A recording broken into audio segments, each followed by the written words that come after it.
Quand on habite à Genève, il y a cette présence, le Salève. Il est toujours là, à l'horizon. On le voit tous les jours, à tel point qu'on finit presque par ne plus le voir. C'est comme un meuble dans le paysage. Et un jour, on s'est dit, et si on arrêtait de le regarder pour le monter, à pied?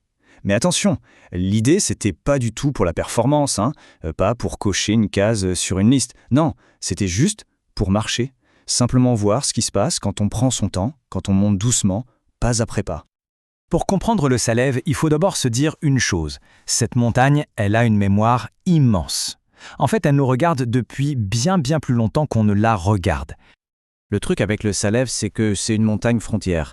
Sur la carte, administrativement, elle est en France, en Haute-Savoie, mais dans la réalité, dans le cœur des gens, c'est la montagne des Genevois. Son surnom d'ailleurs est parfait pour ça. On l'appelle le balcon de Genève. Ça dit tout, non? C'est de là-haut qu'elle observe tout. La ville, le lac, toute la vie qui s'agite en bas. Et ce regard, il ne date pas d'hier, on parle d'une histoire qui se compte en milliers d'années. Il y a 14 000 ans, ces grottes abritaient déjà des chasseurs. Bien plus tard, une tribu celte y a construit une forteresse pour surveiller toute la vallée. Puis, à l'époque des Lumières, c'est devenu un laboratoire à ciel ouvert pour les scientifiques. Et enfin, depuis 1932, le téléphérique en a fait une destination populaire. Finalement, chaque époque est venue chercher quelque chose de différent sur ses pentes. Mais bon, l'histoire, ça ne se lit pas que dans les livres, n'est-ce pas? Parfois, elle se ressent, dans les muscles, dans le souffle court de la montée. Et c'est là, vraiment, que notre voyage à nous commence. Pour aller tout en haut, on a le choix en fait. Il y a la voie rapide, facile, le téléphérique, la voiture, en quelques minutes, hop, on y est. La vue est instantanée, servie sur un plateau, sans effort. Et puis, il y a l'autre option, la voie lente, celle où la vue, elle se mérite, où elle se négocie, pas après pas. Et des chemins pour marcher, croyez-moi, il y en a. On parle de plus de 250 km de sentiers qui serpentent à travers les forêts. Il y en a pour tout le monde, des balades tranquilles jusqu'à des passages un peu plus techniques, comme le fameux pas de l'échelle. Mais ils ont tous un truc en commun. Le paysage ne se révèle jamais d'un coup. C'est par petits bouts, par fragments.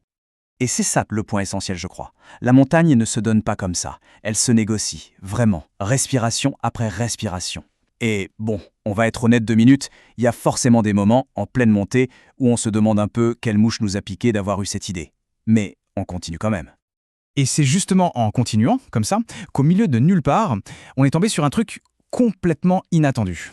Une rencontre qui a vraiment changé le rythme de notre journée. Et peut-être même un peu plus que ça.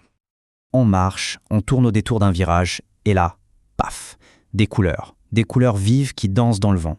Il y avait une atmosphère qui ne collait absolument pas avec ce qu'on s'attendait à trouver ici, en plein milieu d'un flanc de montagne des Alpes. C'était ça en fait, un monastère bouddhiste. Rien de caché, rien de spectaculaire ou de grandiose. Il était juste là, simplement posé sur la pente, comme s'il avait toujours été là, ouvert à quiconque avait envie de s'arrêter. Alors on a appris son nom, Chödrup Cheokorling, ce qui veut dire le jardin de la roue du Dharma. C'est un lieu qui a ouvert au public en 2010 et qui a même été inauguré par le Dalai Lama. C'est donc un vrai lieu de culte, de méditation, qui s'est invité, comme ça, sans prévenir, au milieu de notre rando. Alors on est entré. L'accueil était très discret. Personne n'est venu nous voir pour nous expliquer quoi que ce soit. Il y avait juste ce silence, un silence profond, et un respect mutuel palpable entre les quelques personnes présentes. Et d'un coup, la pause. Ce n'était plus pour reposer les jambes, c'était pour l'esprit. Un moment pour juste être là. On est resté là un bon moment, sans rien faire de spécial. Personne ne nous a dit ce qu'on devait ressentir, ce qu'on devait penser. On nous a juste offert un espace de calme. Et avec le recul, je pense que c'était peut-être ça, le moment le plus précieux de toute la montée. Après cette pause un peu hors du temps, on a repris le chemin. La fatigue physique, elle, était toujours là, bien sûr. Mais à l'intérieur, quelque chose avait changé. Et c'est avec ce sentiment un peu nouveau qu'on a finalement atteint le sommet. Et voilà, on y est, le Grand Piton. 1379 mètres d'altitude. Le point culminant. Ce qui est assez surprenant en arrivant en haut, c'est ce qu'on ressent. Ce n'est pas un sentiment de victoire, vous savez, ou l'euphorie d'avoir conquis la montagne. Non, pas du tout. On ne se sent pas comme des héros. On se sent juste incroyablement calme.